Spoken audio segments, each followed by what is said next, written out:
Welcome to my channel. నీకు చెప్పాలి, ప్రతి భావానికి ఒక కథ.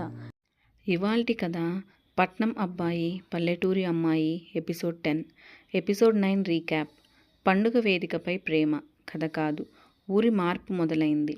ఆదిత్య సీత ప్రదర్శన గుండెలు కదిలించగా, రాఘవ్ క్షమాపణ అహంకారాన్ని కరిగించింది. స్టేజ్పై చెప్పిన ప్రేమ ఊరంతా గౌరవంగా అంగీకరించిన సత్యంగా మారింది. ఎపిసోడ్ 9 ఫుల్ వీడియో మన ఛానల్లో ఉంది, చెక్ చేయండి.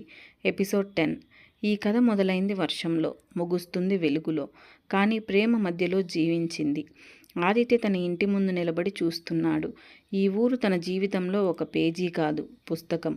తాతయ్య ఆదిత్య భుజంపై చేయి వేసి, నువ్వు ఊరికి వచ్చిన వాడివి కాదు, ఊరే నీలోకి వచ్చింది అంటాడు. సీత ఇంట్లో ఆమె తల్లి నవ్వుతూ, మీ కథ చూసి ఊరిలో అమ్మాయిలు చదువుకోవాలన్న ఆశ పెంచుకుంటారు. సీత కళ్ళలో వెలుగు. ఆమె ప్రశాంతంగా, అమ్మా, నేను చదువు ఆపేసింది రాఘవ కారణంగా కాదు, నా భయం కారణంగా అంటుంది. సీత, ఇక అలాంటి భయం ఏమీ ఉండదులేమ్మా అంటుంది సీత వాళ్ళ అమ్మ. సీత తన ఫైల్స్, దరఖాస్తు పత్రాలు అన్నింటినీ తీసుకుని కొత్త ప్రయాణం వైపు అడుగులు వేసింది. ఆదిత్య కోసం కాదు, తన కోసం. ఊరి బజార్ చివర రాఘవ్ ఒంటరిగా కూర్చున్నాడు. అతని దగ్గర ఒక చిన్న పెట్టె. అందులో స్టేజ్ మీద పిల్లలు వేసిన ఆదిత్య సీతల డ్రాయింగ్ ఉంది. అతను చిరునవ్వు నవ్వి, నేను ఆమెను కోల్పోలేదు, ఆమెతో చేసిన ఈ ప్రయాణంలో నన్ను నేనే కనుగొన్నాను అంటాడు. ఆకాశం నుండి తేలికగా వాన పడుతుంది. మొదటిసారి అది వర్షంలా కాకుండా సంతోషానికి శబ్దంలా వినిపించింది. సీత పరిగెత్తుకుంటూ ఆదిత్య దగ్గరకు వస్తుంది.